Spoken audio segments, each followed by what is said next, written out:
എല്ലായിടത്തും മഴയുണ്ടോ ഗെയ്സ്? അപ്പോൾ ഇവിടെ നല്ല പെരും മഴയായിരുന്നു കേട്ടോ. അതുകൊണ്ട് രാവിലെ ഒരു ആഗ്രഹമൊക്കെ ഉണ്ടായിരുന്നു, ഇന്ന് വല്ല അവധിയും കിട്ടുമെന്ന്. സ്കൂൾ തുറന്നില്ല, അതിനു മുമ്പ് അമ്മമാർക്കാണല്ലേ ആഗ്രഹം.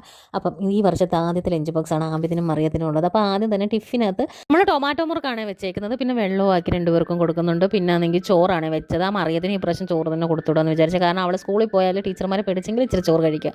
അപ്പോൾ ആദ്യത്തിന് ചോറ് വെച്ചു, മറിയത്തിനും ചോറ് വെച്ചു. പിന്നെ കിഴങ്ങ് ഞാൻ മെഴുക്ക് പുരട്ടിയതാണ്, വെച്ച് വന്നപ്പോഴത്തേന് ഇത്രയേ ഉള്ളൂ. രണ്ടുപേരും കൂടെ തോരത്തോരിരുന്ന് കഴിക്കുകയായിരുന്നു കേട്ടോ. പിന്നെ ഞാൻ ഓർക്കാതെ മറിയത്തിന് ഇച്ചിരി ചമ്മന്തിപ്പൊടി വെച്ചിട്ടുണ്ടായിരുന്നു. പിന്നെയാണ് മനസ്സിലായത് ഇവൾ കഴിക്കത്തില്ലല്ലോ. ഞാൻ പിന്നെ തിരിച്ചെടുത്ത് ചമ്മന്തിപ്പൊടി മാറ്റി വെച്ചു. പിന്നെ കുറച്ച് ചിക്കൻ, അതായത് 2 കഷ്ണം ചിക്കൻ കുഞ്ഞു കുഞ്ഞു കുഞ്ഞായിട്ട് അടിച്ച് അരിഞ്ഞ് വറുത്ത് കേട്ടോ, ഒരുപാട് പീസ് പോലെ ആക്കി കൊടുത്ത്. അതാകുമ്പോൾ അങ്ങ് തിന്നോളുമല്ലോ. അല്ലാതെ ഈ മീനിൻ്റെ വിലയ്ക്ക് മീനൊന്നും വറുത്ത് കൊടുക്കാനും പറ്റത്തില്ല. പിന്നെ തണുപ്പം പിടിച്ച് മുട്ട പൊരിച്ച് വെച്ച് കൊടുത്താൽ അവർക്ക് അത്ര ഇഷ്ടമല്ല കേട്ടോ. പിന്നെ ഇതെല്ലാം ഒരു ഓർഡറിലായി വരാൻ 2 ദിവസം പിടിക്കും കേട്ടോ. പിന്നെ അണ്ണനുള്ള ചോറ് വെച്ചു, ചോറിൻ്റെ കൂടെ ചമ്മന്തിപ്പൊടി, പാവയ്ക്കാൻ മെഴുക്ക് പുരട്ടി, പിന്നെ ഞാൻ ബീട്രൂട്ട് തോരൻ വെച്ചിട്ടുണ്ടായിരുന്നു. ഇത് പിള്ളേർ തിന്നത്തില്ല കേട്ടോ, അതുകൊണ്ടാണ് പിള്ളേർക്ക് വെക്കാൻ. പിന്നെ 2 മത്തി വറുത്തത്, മത്തി എന്നൊക്കെ പേരിനെ കുഞ്ഞു മത്തിയായിരുന്നു ഗൈസ്. അപ്പോൾ ചാനൽ ഒന്ന് സബ്സ്ക്രൈബ് ചെയ്യണേ.